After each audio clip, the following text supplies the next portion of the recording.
અમદાવાદ આનંદનગર વિસ્તારમાં હાલ કાર્યરત પોલીસ સ્ટેશનને નવું આધુનિક બિલ્ડિંગ મળશે। 23 જૂન 2026ના રોજ સાંજે 6 વાગે પોલીસ મહાનિદેશક શ્રી GS મલિક, રાજ્ય કક્ષાના શહેરી વિકાસ મંત્રી શ્રીમતી દર્શનાબેન વાઘેલા તેમજ વેજલપુરના ધારાસભ્ય શ્રી અમિત ઠાકરના વરદ હસ્તે નવા બિલ્ડિંગનું ખાતમુહૂર્ત કરવામાં આવ્યું હતું।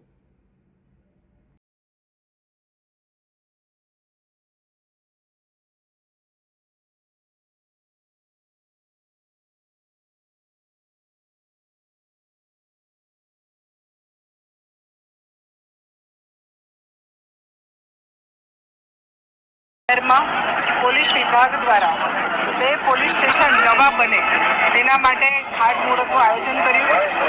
પહેલા માધુપુરા પોલીસ સ્ટેશન કે જે વર્ષોથી હું પોતે ત્યાંની ધારાસભ્ય અને કૌશિકભાઈ અમારી બોર્ડર છે અને અમે વર્ષોથી એની રજૂઆત કરતા હતા અને આજે એ જગ્યાએ માધુપુરા પોલીસ સ્ટેશન ખૂબ કંજેસ્ટેડ વિસ્તારમાં છે માટે અહીંયા આ જે પ્લોટ હતો એમાં આજે ભૂમિપૂજન થયું છે।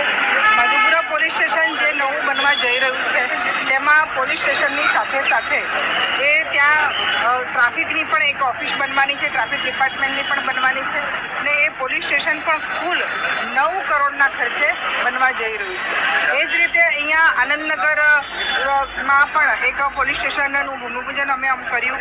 આ જે પોલીસ સ્ટેશન બનવાનું છે એ પણ ગ્રાઉન્ડ ફ્લોર અને 3 માળ સાથેનું બનવાનું છે। આ પણ 9 કરોડના ખર્ચે આ પોલીસ સ્ટેશન તૈયાર થવાનું છે। ભારતીય જનતા પાર્ટીની આ સરકાર આપણે પહેલાના પોલીસ સ્ટેશનો જોયેલા છે, પરંતુ અત્યારના દરેક પોલીસ સ્ટેશનો એક કોર્પોરેટ ઓફિસની જેમ નવા બનવાના છે, કારણ કે પોલીસ ભાઈ બહેનો પણ સારી રીતે ત્યાં કામ કરી શકે તેવો સરકારનો અભિગમ છે। માટે આજે ગૃહ વિભાગમાં અને અમારા મુખ્યમંત્રી શ્રી ભૂપેન્દ્રભાઈ પટેલ અને અમારા ગૃહમંત્રી હર્ષભાઈ સંઘવી સાહેબનો પણ હું ખૂબ ખૂબ આભાર માનું છું।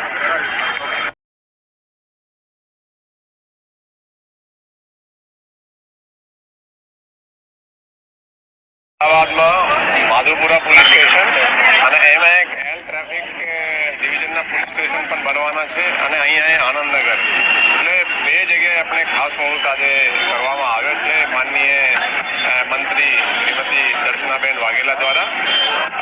આપણે શોર્ટ ટાઈમમાં ઘણા બધા જે કન્સ્ટ્રક્શનના કામો છે સરકાર દ્વારા મંજૂર કરવામાં આવ્યા છે અને લગભગ 3000 જેટલા મકાનોની કન્સ્ટ્રક્શન હાલ ચાલુ છે।